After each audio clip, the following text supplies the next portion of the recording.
Hey guys, welcome back to another video. This time I am working on the undergarments for this cosplay. Because this cosplay has the entire palette with blacks and grays and these darker colors, I've decided to make a new set of undergarments using bloomers, a chemise without any sleeves, and a corset. The corset, I used Nikita's pattern from her book Self-Made Princess, as I've been doing for a while now. It's a really practical pattern, so this saves me a lot of time. And you know what? If it's good, if it works and saves me time, I'm going to use it. So yeah. Anyways, for the bloomers, I've patterned them myself. I did everything digitally. That is why you can see me here print the patterns and piecing them together. And then I used a 100% cotton fabric in black because I wanted these bloomers to be really loose, really comfortable, and also super breathable. And 100% cotton is an amazing fabric to wear, especially if you are in a hot environment or if you are going to use a bazillion layers like I will be using with this cosplay. This fabric in particular is from Vasos, which is a Portuguese brand, and I still had a little bit of a leftover with me because it survived the trip from Madrid to Brussels. So yeah, it's a really easy process. This pattern in particular, because I wanted it to be super loose, I used like a couple of sizes up. So yeah, if you are interested in this pattern, it will be available soon as I am able to sit down and take, care of it and finish it off and having it pretty. But it will be on my Ko-fi for the Ko-fi members, so stay tuned so you can know all the news about it. But yeah, then it was a really simple process. Basically, it was just cutting it all around. I left 1 centimeter for seam allowance. I usually work, when it's for me, I usually work with just a 1 centimeter. If it's for a client, I usually leave more in case with time they want to alter the garments. But yeah, because my plan is to stay like this, yeah, I use just a 1 centimeter. Then I sewed. Basically, I sewn the inner part, the crotch area and the butt, and then I joined the both front and back through the sides and the inner part of the legs. And then I serged everything, so everything looks nice and clean. And I finished the bloomers with a little trim that I later used also in the hoop skirt. But yes, I used, you'll see that in another video, by the way. But yeah, I used a little trim on the bottom of my bloomers, and I finished the waistband with an elastic. And I also left an opening using the buttonholes, basically, that you can do with your machine or by hand if you prefer. But so with time, if I want, I can use a ribbon or something to give more adjustment. So as you guys know, I want this cosplay to be as practical as possible and to also be wearable with my weight fluctuations, either for higher or for lower. So yeah. Now for the little dress or chemise or whatever you want to call it, basically it's a bit of fabric that I cut in like a trapezoid kind of shape, which is basically smaller on my chest but a little bit looser on my hips. And it's a really easy process. Basically, you just do a trapezoid shape. I added a few centimeters ease because I want these to be loose, not a lot on the chest part, but especially on the hips, I want it to be loose.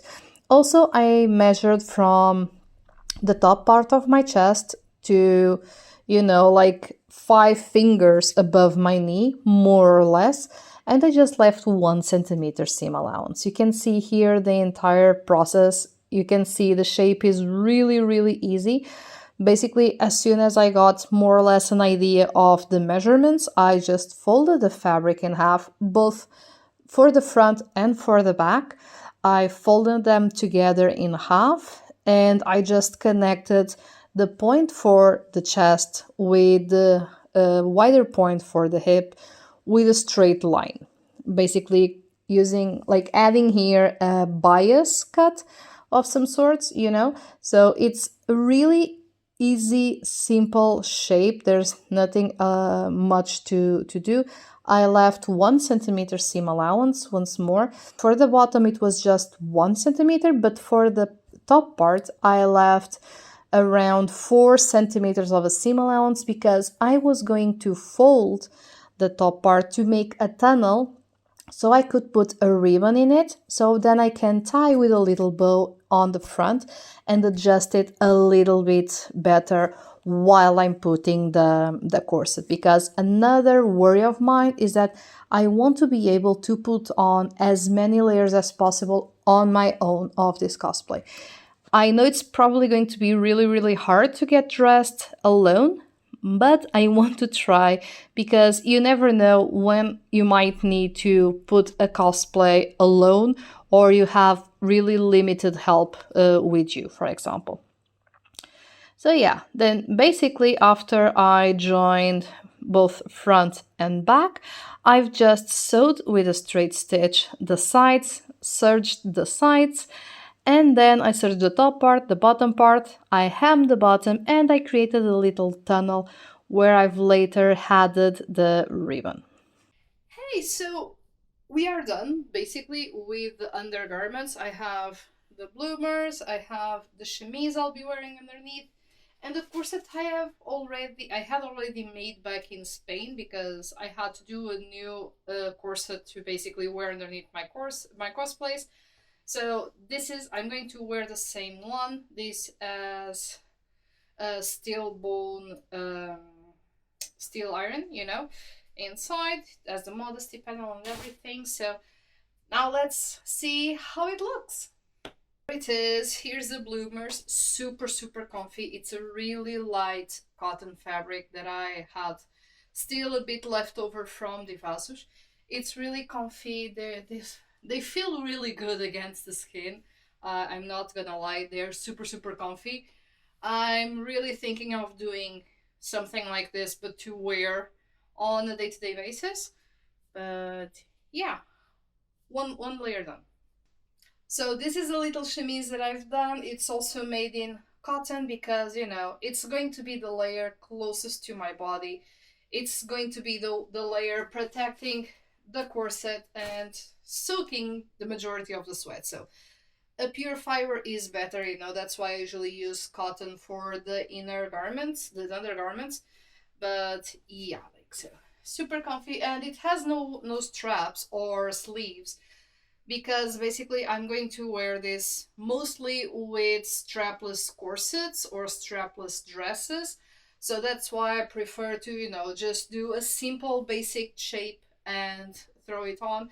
It's going to be held with the corset anyways. I just have this because, this way basically I can I can go up in the weight or I can go down in the weight and I can just easily adjust it like this. This is something that you are going to see throughout the entire progress of this cosplay.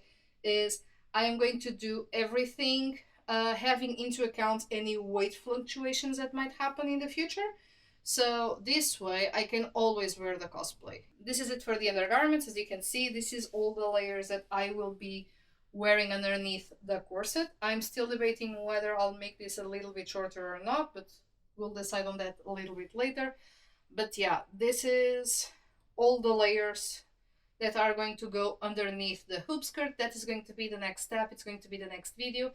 I am not going to do a hoop skirt from scratch, but I am going to show you guys how I alter a hoop skirt when I have to buy one, because right now I don't have a way or a really practical way to build a hoop skirt from scratch. So it's going to be easier for me to get one and alter it from what arrived to my house. But yeah, so stay tuned for the next video. If you guys have any questions, let me know in the comment section down below or through social media, and I'll see you guys really, really soon. Bye.